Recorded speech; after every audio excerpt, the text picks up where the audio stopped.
என்னுடைய பெயர் யோகா ராசா வையாபுரிங்க. எங்கள் வீட்டுக்காரம்மா பேர் அம்மையக்கால்னு பேர். இங்கே நம்ம ஊர் வந்து கரூர் மாவட்டம் ராமாக்கவுண்டனூருங்க.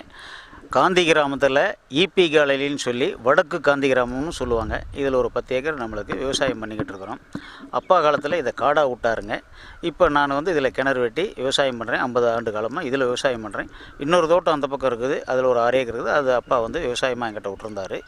அப்போலாம் வந்து கரும்பு மஞ்சள் எல்லாமே வந்துக்கிட்டு இருந்ததுங்க.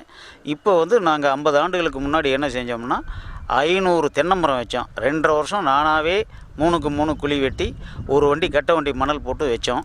அந்த மரங்கள் 500 மரங்களும் இன்றைக்கி அப்படியே இருக்குதுங்க. அதுக்கிடையில் ஒரு 1000 மரம் பீ மரம் வச்சுருக்குறோம், 100 வேப்ப மரம் வச்சுருக்குறோம். இப்போ வந்து காந்தி கிராமத்தில் வந்து ஒரு 10,000 மரம் இருந்ததுங்க. இந்த காந்தி கிராமத்தில் இப்போது இன்றைக்கி சூழ்நிலையில் 10,000 வீடு இருக்குதுங்க. அப்போ இந்த 10,000 மரமும் அழிஞ்சிருச்சு. 10,000 மரம் அழிஞ்சிருச்சு. 10,000 வீடு இருந்தால் வீட்டுக்கு 5 பேர்னாலும் கணக்கு போகிறேங்க. ஒரு 15, 50, 10,000னா ஒரு 50,000 பேர் இன்றைக்கி இருக்கிறாங்கன்னா இந்த 50,000 பேர்த்துக்கு ஆக்சிஜன் கிடையாது.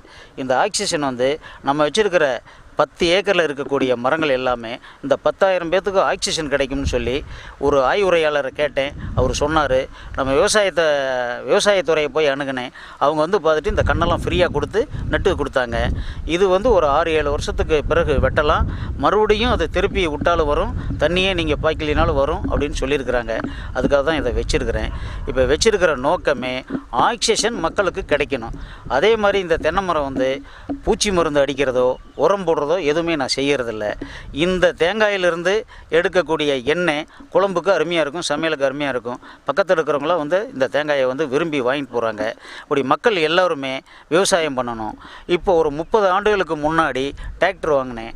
டிராக்டர் வாங்கி நான் ஓட்டிக்கிட்டு இருந்தப்போ எங்கள் வீட்டுக்காரம்மா அம்மையக்கால் வந்து நானும் ஓட்டுறேன்னு சொல்லி ஆசைப்பட்டாங்க. அவங்களுக்கு கற்றுக் கொடுத்தேன். அவங்களும் என்னையோடு சேர்ந்து இந்த இயற்கை விவசாயம் பண்ணுறதுக்கு பெரிய ஆர்வமாக இருக்கிறாங்க. அவங்களே வந்து வண்டி எடுத்து ஓட்டுவாங்க, எல்லாம் செய்வாங்க. அவங்களுக்கு ஃபைனல் கார்டு இப்போ கொஞ்சம் காலத்துக்கு முன்னாடி உடஞ்சி போச்சு. மாடு இழுத்து கீழே விழுந்து உடஞ்சி போச்சு. டிராக்டரு மேலே ஏறக்கூடாதுன்னு டாக்டர் சொன்னார். இருந்தாலும் அது ஆர்வங்காரமாக ஏறி ஓட்டணும்னு சொல்லி ஓட்டுதுங்க.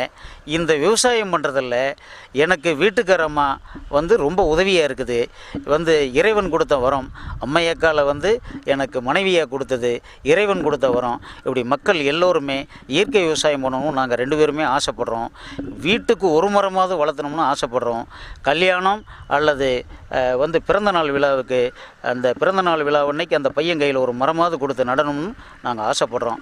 இயற்கை விவசாயம் தேவை, நல்ல காற்று தேவை, மரங்கள் தேவைன்னு சொல்லி மக்களுக்கு எல்லாத்துக்கும் இதை வந்து நான் சொல்கிறதுக்கு ஆசைப்பட்டு சொல்லிக்கிட்டு இருக்கேன். மக்கள் எல்லோரும் அதை செய்வீங்கன்னு நான் நம்புகிறேன்.